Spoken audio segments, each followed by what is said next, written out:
everybody! Erica with All Things Parks is back at a park. Surprise, surprise. And today we get to go to the beautiful Magic Kingdom and see the brand new castle. I have not been a fan of this castle from photos, from seeing it on the monorail, but coming here today, being at this end of Main Street, USA, I have to say it is not as pink as the photos have made it seem. And I am a fan, so let's get down, march down Main Street, USA, and get some closer views of the castle. Get ready, folks, it's about to be a magical day.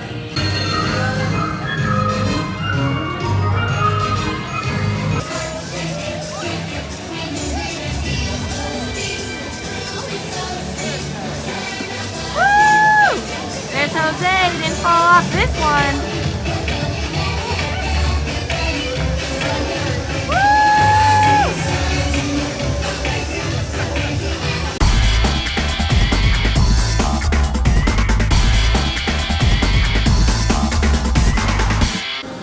Alright, so the crowds were a little bit more up front there on Main Street, USA, but you can see as we walk around here from Liberty Square over to Frontierland that it is very, very scarce crowds.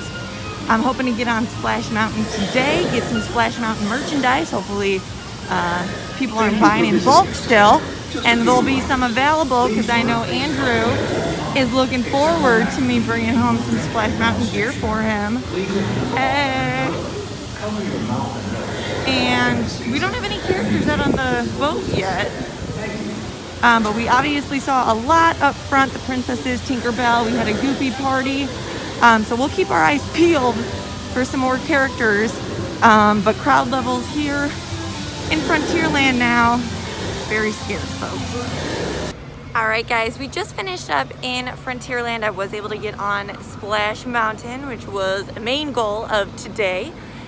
Disappointing news in terms of the merchandise for Splash Mountain. The store immediately following the exit did not have any Splash Mountain merchandise. And then the Briar Patch store right out front of the attraction is not open. So we cannot find these plushes. Shame on you if you're someone that came and bought them in bulk. We will be finding these plushes. You have not won this time. We're gonna head over to Adventureland and continue on with this magical day. Okay, and then walking through Adventureland now, we can see crowds again, very limited. 10-minute wait for Pirates.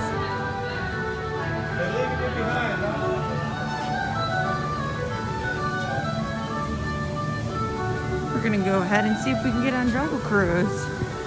See the backside of some water. All right, we are in the Swiss Family Robinson Treehouse, looking at the new castle. Bam! Looking at Space Mountain and the Tron construction. We finished it, folks. We did everything in Adventureland in about 45 minutes. I got on Pirates, Jungle Cruise, Aladdin's Magic Carpets, and we did the Swiss Family Robinson Treehouse. Tiki Room is not open right now, so if it does for some odd reason open, I'll try and get on that and see what that's like during these times. But I'm gonna get lost in this treehouse, and I'll touch base once we move over into Liberty Square and get on Haunted Mansion. There's no turning back now.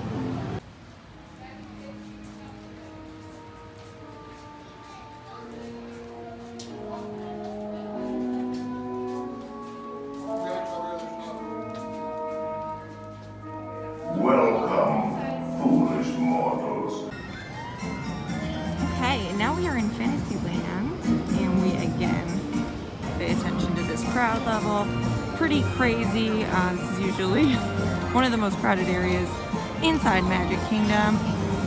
Both Peter Pan's Flight and It's a Small World were about 10-minute waits for each of those, so not too long. We're gonna head over to Mine Train. I'm expecting that to be a little bit of a longer line, but again, not anticipating too much time. So far for the day, the longest wait that I had was for Splash Mountain. pretty much expected with the news that they are turning that into the Princess and the Frog theme. So everyone's trying to get their last splash on, but still only waited about 35 minutes for that ride, which was not too bad. They did stop twice for cleaning procedures, so just wanted to wipe down all the logs and get those sanitized. Looks like Mine Train's reading 25 minutes, so we'll see how long we wait. We're about to have a mad tea party, and I heard that the purple teacups are always the fastest. So you know which one I ran to? We're about to get tipsy. All right, everybody, I just finished up over in Fantasyland, where I was actually able to get on everything except the carousel. So I would say that's a pretty successful day over in Fantasyland. I wanted to shimmy on over to Tomorrowland because Joffrey's has a pumpkin creme brulee cold brew, and it's the only pumpkin that I can find here in July, and therefore I had to go get it because I've been craving some pumpkin in my life. So we're gonna give this a little taste. So I did order it without cream, and the lady looked at me like I had 4 heads. But it probably needs a little bit of fat to make it a little creamy.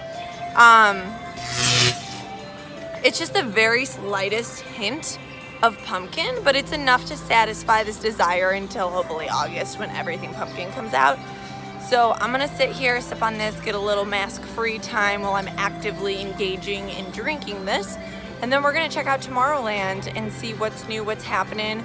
I know People Mover is still closed, which is a huge, huge disappointment. That's the only way I like my person to move. So we're gonna check this out and I'll be back shortly. That is a wrap in terms of Tomorrowland. I got on Space Mountain, Astro Orbiters, and I defeated the evil Emperor Zurg with my BFF Buzz Lightyear. So what was sort of different today? Let's just go through what was disappointing first so that we can end then on a high note. So we did not get any Splash Mountain merchandise. Huge disappointment. People Mover is not open. Huge disappointment. With those being said, you would think that could not be topped any further. However, this girl couldn't find a snack almost all day. I went to Gaston's Tavern, closed. Cheshire Cat stand, closed. Basically, all of those stands with the Mickey pretzels, all closed. So I went to the confectionery, hoping to find a sweet treat there. But unfortunately, they just had fudge, cookies, caramel apples, so nothing really different, like that you typically will be able to find throughout the park. So a little disappointed about that. But it did lead me to settle for buying this beautiful popcorn bucket, which I now own. I've been wanting this guy for a while, and knowing that you can never go wrong with Disney World popcorn, I decided it was time to get the chosen one. So we're gonna have some lovely popcorn here while we finish our discussion of rides. So not too much different. The seating on things like Haunted Mansion, any of those continuous rides like Ariel's, Buzz Lightyear's, they're all just seating every other car. Biggest change I would say is gonna be in Jungle Cruise, just with all of the plexiglass and things that are actually on the ride, as opposed to just the plexiglass in the line queues, which is prominent in pretty much every queue now here on property. The other thing that's different is obviously all of the interactive things in line queues, such as Winnie the Pooh's teapots, Winnie the Pooh's honey pots, and Mine Train. All those interactive games are kapush. They have signs up that for your safety, and then they're also roped off so that there is absolutely no chance that your child or yourself is getting your hands on those games. Merchandise. Okay, folks, so I'm about to splurge hard. I have the list from everybody in the fam of things that they want. So we're about to get another Space Mountain cookie jar. We're gonna get a caramel apple candle holder. We're gonna get some things for my niece in terms of cute little outfits. So we're about to go on a spree here. New things. There's a few new Haunted Mansion items out there, so keep your eyes peeled. There's a fedora now with the wallpaper. There's a few new shirts as well as a hoodie. So check those out, as well as a glass, all Haunted Mansion, of course. And there's a really cool new People Mover crop top that's pink and purple. It's very tempting, but it has some ruffles on the sleeves. And I'm not a huge fan of that action. So that is to be determined. But again, crowd level low, spirits are high. So we had a great day at Magic Kingdom, and I hope to catch you again soon as I share my adventures with you. Thanks so much for tuning in. We'll see you next time.